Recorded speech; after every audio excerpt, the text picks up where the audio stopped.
Hello, I'm Bryan Hubbard. And I'm Lynne McTaggart. And we are What Doctors Don't Tell You. And welcome to another podcast or vlogcast and another week of rich health information that we'll be nattering on about. So without further ado, let's start. You suffer a heart attack, God forbid. What do? Well, obviously the first thing you do is call an ambulance. It's where the doctors are really good. Life-threatening stuff, they're superb. What's the second thing you do? Well, according to new research that's just come out, you pop 1 or 2 vitamin E supplements. Yes, vitamin E. It's because the vitamin can protect the heart during an attack and immediately afterwards, so the organ is not damaged. They're suggesting that after a heart attack, take the vitamin, and it can be just standard issue vitamin, as soon as possible after the attack, either in your home, in the ambulance, or on the way to hospital, or in the emergency room itself, because I'm sure the doctors themselves won't be offering it to you. But they found the vitamins has antioxidant and anti-inflammatory qualities that protect the heart tissue that could be damaged by a heart attack. And it's very important it's done as soon as possible after the attack. They're still doing research into this, but they say already that, look, there's no harm. Start taking this vitamin anyway, but keep some in the kitchen or wherever in case you have an attack. They reckon it's as powerful as any drug in protecting the heart. And it's in a separate study, the timing is absolutely of the essence. They say the optimum time to treat a heart attack is up to 2 hours after the attack, and after that, heart tissue can be permanently damaged after about 6 hours. So very important to have the vitamin as soon as possible. And in this separate study, it's quite interesting because we think of a heart attack as something very sudden and immediate thing. They say it isn't always the case, that very often a heart attack can be something that's gradual, that actually happens over several hours rather than several moments. And it can be just as lethal either way. And they say you have up to 2 hours to get emergency treatment, but you have to understand what a heart attack is and what's happening to you. And so the sort of standard symptoms of the heart attack, especially the gradual one, is sudden breathlessness, discomfort, tiredness and pains, which are usually in the chest and arms. And the problem is that it can often happen without any obvious cause. So most acute heart attacks, which happen in the moment, are after physical exertion. But these ones, which are the gradual heart attacks, don't have any apparent cause, but as I say, can be equally as lethal. The researchers from University of Illinois looked at this, and they found that of the 474 heart attack or myocardial infarctions, as our doctors like to call them, of those, 261 or 54% were acute and followed physical exertion, but 207, so a good 40% of them actually happened as gradual heart attacks when there was no obvious cause. But the real take-home here, apart from realizing that a heart attack doesn't have to be sudden, is take vitamin E, because it could well save your life. Absolutely. I mean, it's hard to believe that something as simple as a vitamin can be life-saving. And indeed, the medical profession doesn't really give credence to the kinds of supplements that can protect the heart, but many are very, very protective. Vitamin E is number one. Another big one to think about, Bryan, is magnesium. Magnesium is good for everything. It's a super mineral, and so low in most people. We don't get it in our daily diet because the soils are now so depleted that we miss a lot of essential minerals. But magnesium is one of the big ones there. But those antioxidants, but particularly vitamin E, can be extraordinary. Now, the other thing is, don't believe the studies about vitamin E. There have been studies in the past saying actually it contributes to death. They did a study of smokers taking vitamin E, and it was a very manipulated study with not enough vitamin E. So This new research is really welcome, Bryan, because it puts it out there once again as a super supplement. Yeah, and they do say, look, it works at standard issue levels. It's standard dose, and they say, as far as they're concerned, the research that they've done shows absolutely no side effects at all, and it's a lifesaver. I mean, just on that point of heart health, I suppose, rather than disease, I mean, is vitamin E amongst those you should take to protect against heart disease? Oh, I think so. I think you have to look at and try to get it in your diet too. It's in eggs. It's in certain things like nuts. But ACE, and many others, CoQ10. These are all potent antioxidants that should be part of your daily supplement program. But phenomenal, I think, that a simple vitamin actually protects the heart from damage after a heart attack. And, who would have thought that it would have that level of potency? I think, people don't, and certainly medicine doesn't recognize the huge potency of some of these supplements. I mean, CoQ10 is depleted with all of the people taking cholesterol drugs for their, to protect their heart. They're actually doing it damage because CoQ10, coenzyme Q10, is a real lifesaver once again for the heart. So I think the bottom line too, Bryan, is that we think of heart disease and heart attacks as something that needs real heroic measures. And of course, if you're having a heart attack, we're not suggesting you don't dial for the ambulance right away and dial emergency and get yourself to a hospital right away. That's where doctors, as you say, are brilliant. But what they fail to recognize is a lot of the things that lead up to a heart attack can be prevented by simple dietary and supplement measures. And instead of taking drugs, which oftentimes exacerbate problems like cholesterol drugs, which will cause problems in the brain, which cause problems to the heart too, beta blockers and all of those blood pressure drugs that can cause all kinds of side effects, supplements like this can prevent the whole thing from happening. Well, that's right.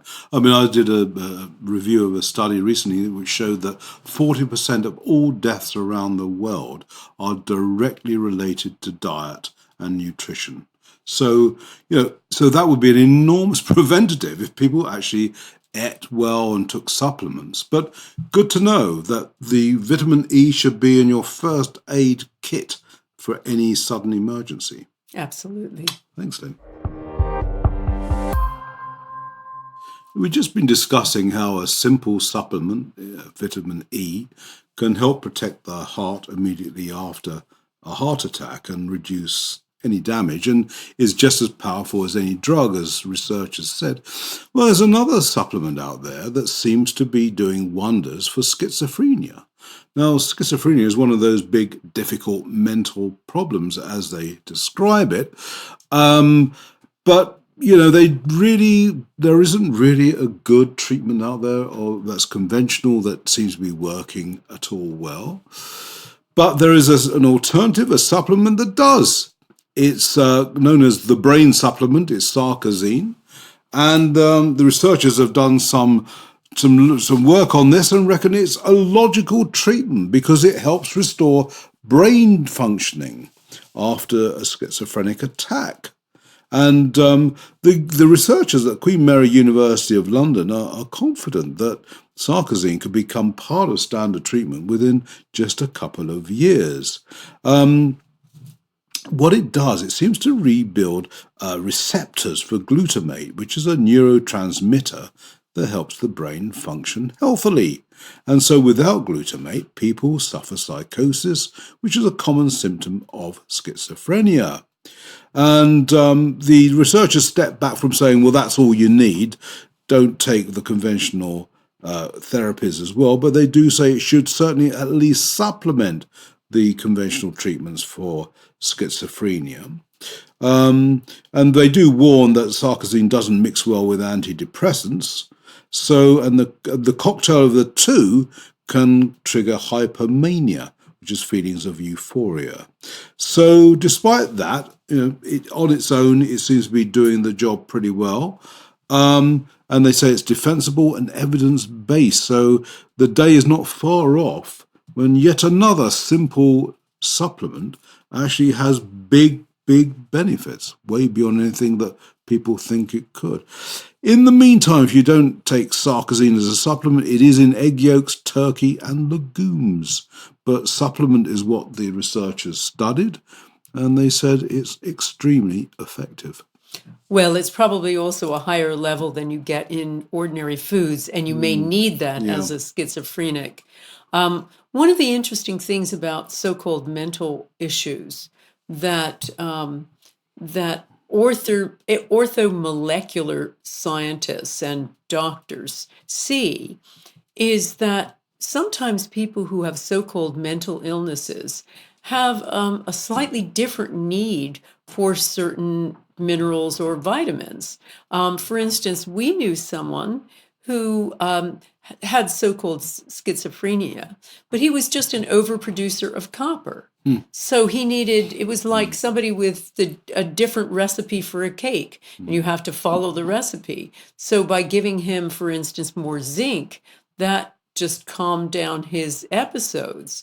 And so as the American psychiatrist Pam Skravenik says, she's going to be featured in our Get Well show in February 2020 in Olympia in London. She's talked a lot about the idea that people have different biochemical needs. And when you test them and see what deficiencies they have in certain nutrients or what their dietary requirements are, and you satisfy them, those so-called mental illnesses go away. So this is a perfect example of it, because this Sarcosine, they reckon, can completely rebuild glutamate, which is a neurotransmitter in the brain. And that's a really important piece of it. The other welcome thing about this, Bryan, is, let's face it, antipsychotics, come with a laundry list of terrible side effects. Both the old ones and the new ones. And that's true really for most drugs for so-called mental illness, including anti-anxiety drugs like Prozac. So finding an alternative, a simple alternative like that, combining it with individualized approach is really welcome. And it's, schizophrenia is seen as one of the big, difficult mental disorders, isn't it? And I know there was a similar study a little while ago about bipolar, which is, I suppose, another one of the big, difficult ones. And again, it was a nutritional lack that seemed to be the heart of the problem. So a lot of what Pam has said, and I know you've interviewed her, seems to bear out that what these studies are also discovering, that it's not really in the brain at all. Absolutely. And so I think it's a really, really interesting thing for people to explore and try. I mean, I think the more we look at these things, even with the difficult things, there really are solutions out there which are non-drug based and are working as well, if not better, and without all the terrible side effects that go with it. I really have to congratulate the team at Queen Mary University of London for being this brave to do this kind of study, and to say, as they concluded, that psychiatrists should consider Sarcosine, and they say it's defensible and it's evidence-based. Right. So that's fabulous. Very good. Thanks, Lynne. How long should we breastfeed our young? Well, it's a tricky subject, isn't it? And I don't think mothers all agree amongst themselves. And the World Health Organization reckons at the most 18 months before you start introducing solids, and actually probably sooner than that. But these are often sort of social mores rather than being hard facts based on science. And interesting angle on this was a discovery by anthropologists quite recently, who discovered fossilized teeth from early humans 1 million years old, and so even older than us, Lynne.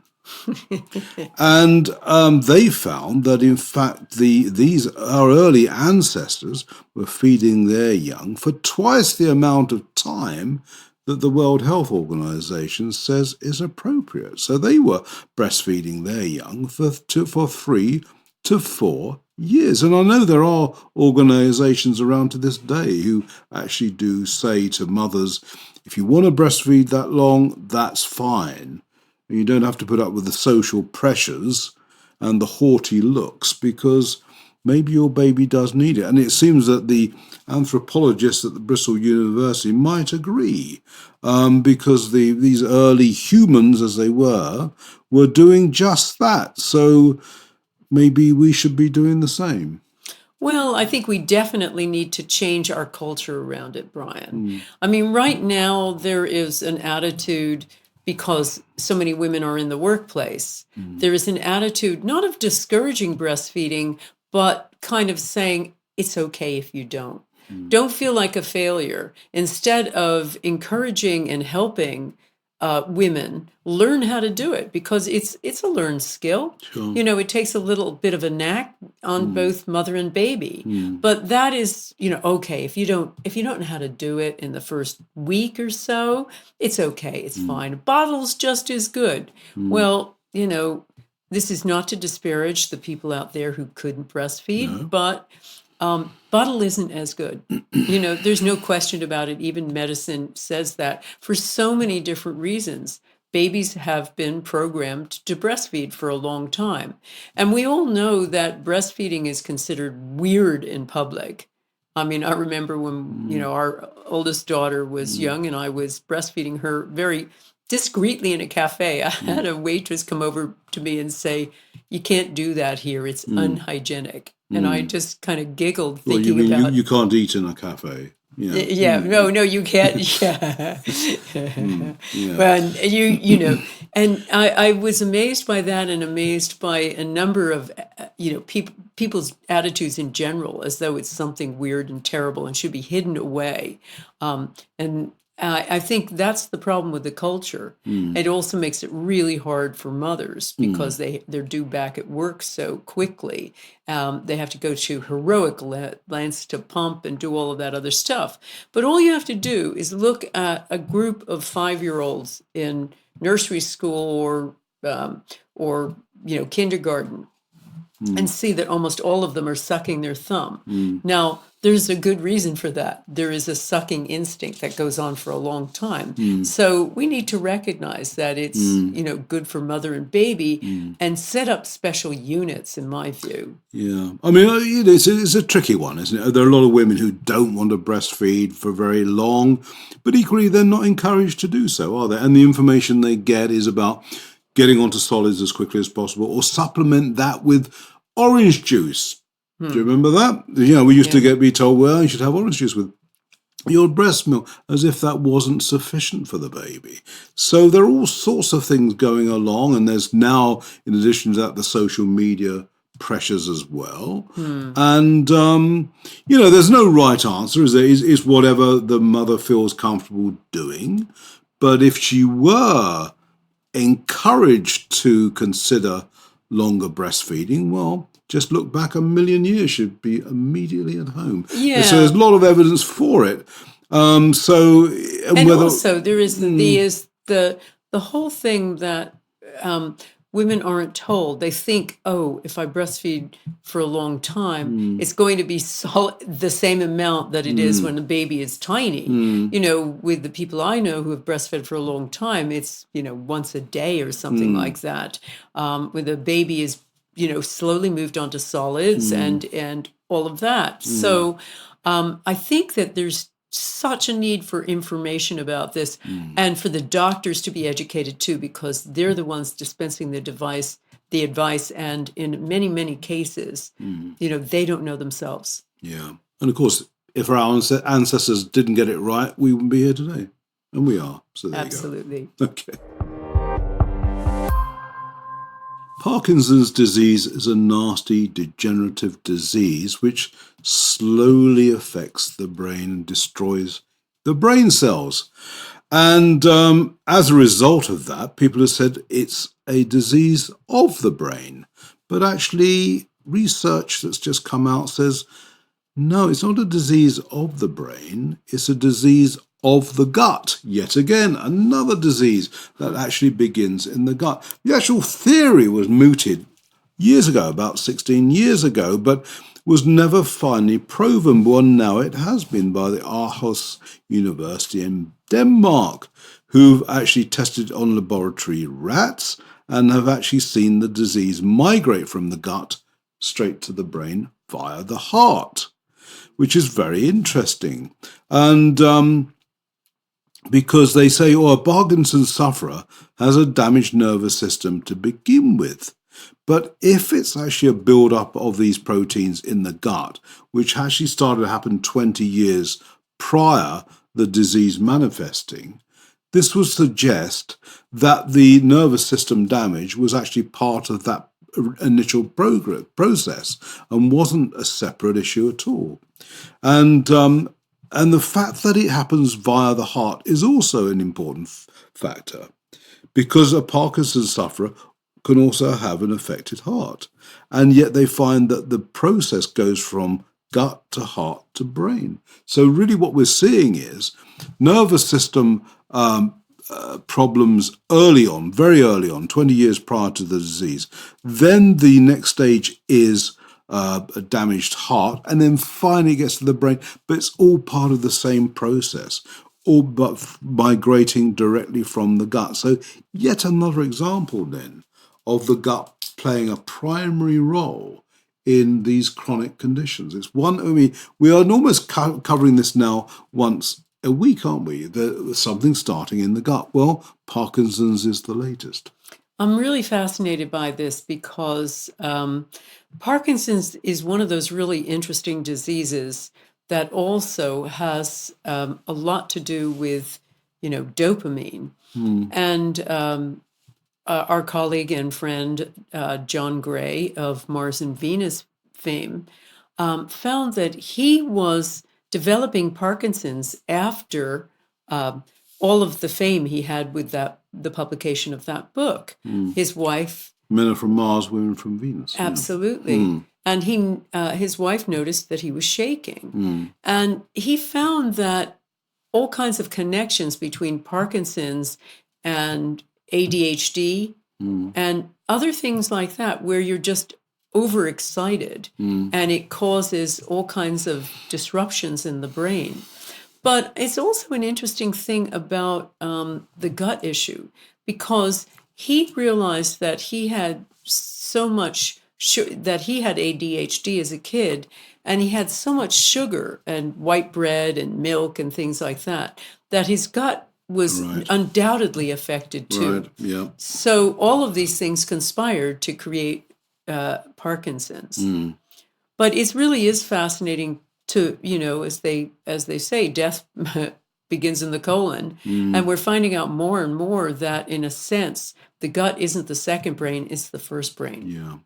Yeah, and I think that the kinder we are to our gut, the reduction we'll see in chronic diseases like this. I think there's a direct correlation. And so many of these chronic diseases, of which there seem to be epidemics, are essentially a factor of modern nutrition and the fact we're not eating proper foods, as it were, as we once were. And infections in the gut. All that bacteria, those yeasts, the parasites that are now becoming ubiquitous. Yeah. We need to that's the first place to look when you have any kind of illness. Yeah. And interestingly, we're, talking more and more about neurological illnesses and so-called mental illness. Yeah. Look there first. When I did a research into bread making, and really this started about 1880 with the move from agrarian life to city dwelling, where there was suddenly a need to produce food at a far faster rate, and they started to cut corners in the way they processed bread. So that goes back to 1880, and the move away from agrarian life, where there was better food. So the population increased, and it meant food being served quickly to people. And of course, that then accelerated dramatically in the 20s and 30s with the introduction of mass production. And you can almost draw a line between that point and the rise of all these chronic conditions, which were more of a rarity in, if you draw a line, going back 1850 and earlier, then forward, you'll see an enormous difference in these chronic conditions being directly related to food or the lack thereof, of proper food thereof, and gut problems. And even back then, I'm sure gut was a key player in all of this. And it's just that then, it's only now we're making that connection. Absolutely. And, when you have bread and grains so manipulated, not only can the body not process it, but what it ends up doing is being overloaded with sugars. As with modern bread making, it's a lot about sugar. John Gray used to say that when he was a kid, he used to stick a big wad of white bread in his cheek because it was a bit like So having sweet. a piece of candy. Right. Yeah. Very interesting stuff. Thanks, Lynne.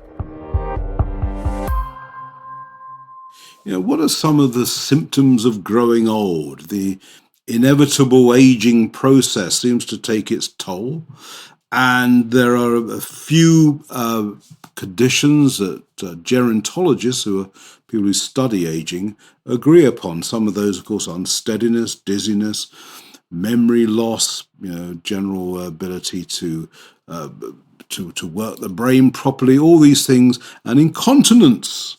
These are the main pillars of aging, apparently. But I did a study about this years ago and found that every single one of those symptoms of so-called aging also happen to be side effects of most of the drugs that older people take, from antihypertensives to statins and NSAIDs and you name it. And it's bad enough when you're just taking one drug, but of course, as you get older, you don't. And a new study has discovered that, in fact, on average, by the time someone has reached the age of 65, they're taking between 5 and 8 drugs. So it's called polypharmacy. So you're taking a multitude of different powerful chemicals which are actually interacting with each other. And no one's studied that at all. I mean, you become a chemistry set. And what happens when these things merge and fuse together? We do not know the answer. We know what they do individually, and that's bad enough and seems to produce many of the symptoms of aging. But when you take 5 or more, then you're into uncharted territory, because no one's actually tracked the interaction of those drugs and what they do to people.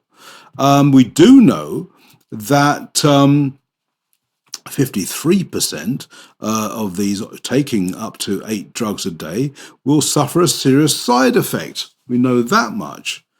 And they also say that let's see now, the amount is the actual amount of drugs you're taking, of course, goes up as you get older. So by the time you are in your 80s, it can be in double figures. I remember seeing a study about that, and they reckoned that by the time someone reached the age of 80, they could be taking even up to 30 different prescription drugs. I mean, the cocktail of that lot is just amazing. I mean, as it is, the side effects from these drugs include confusion, dizziness, and delirium.